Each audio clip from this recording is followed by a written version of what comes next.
Jihadi group Boko Haram has changed its name to ISWAP, or Islamic State's West Africa Province. Boko Haram is a terrorist organization based in northeastern Nigeria, also active in Chad, Niger, and northern Cameroon. The group is led by Abubakar Shekau. Estimates of the group's membership vary between 7,000 and 10,000 fighters. The group initially had links to Al-Qaeda, but in 2014 it expressed support for the Islamic State before pledging formal allegiance to it in March 2015. This move appears to give the Islamic State a foothold outside of the Middle East and North Africa for the first time, as terrorist organization tries to create a global caliphate.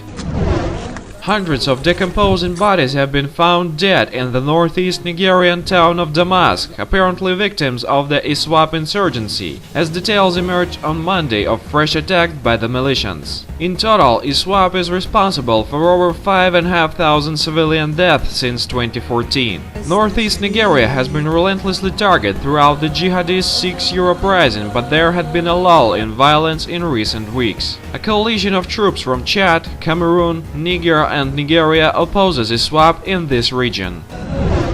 A recent video released by ES sang the praises of Boko Haram fighters, while the Nigeria-based militia group also released a propaganda video via ES's social media channels. The group's social media account dropped the name Boko Haram as well as its official title, Jama'atu Ali Sunna Lidawati wal Jihad, Arabic for people committed to the propagation of the Prophet's teaching and jihad. Instead, the Nigerian group was referred to as ISWAP. The photographs all carried logos which have been typically seen in official ES material that has been published. This would appear to show that the terror group has taken full control of propaganda in its new province.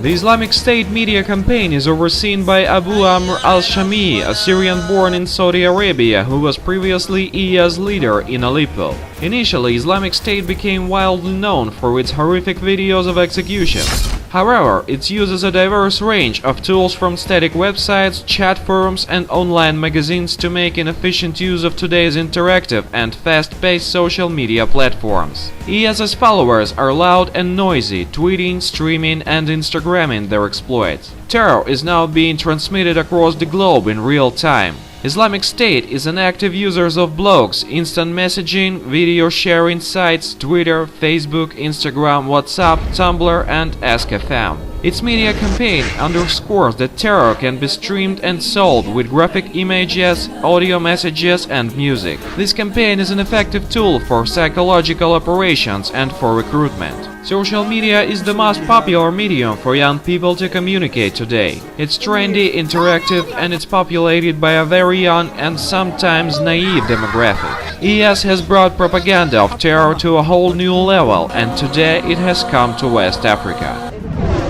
In an interview on April 22nd, Russian Foreign Minister Sergei Lavrov said Russia is arming Syria and Iraq to help them battle the Islamic State and called US-led coalition airstrikes against the group ineffective, Reuters reports. We are helping both Iraq and Syria possibly more effectively than anyone else by providing weapons to their armies and security forces, he said. Lavrov criticized the US-led efforts to battle the militant group and called on Washington to work with Syrian President Bashar al-Assad in the fight against IS. Meanwhile, a US-backed Saudi coalition is continuing airstrikes in Yemen. On April 27, airstrikes targeted a civilian aircraft which was operated by Yemen-based Felix Airways. Local media report that a plane carrying food and humanitarian aid has also been hit. While the Islamic State terror group sees an opportunity in the chaos and is looking to establish a new branch in Yemen, US-backed Saudi coalition prefers to conduct airstrikes against Houthis forces, not against terrorists. Apparently, the Saudi-led coalition is ignoring the terrorist threat in Yemen for its own political interests.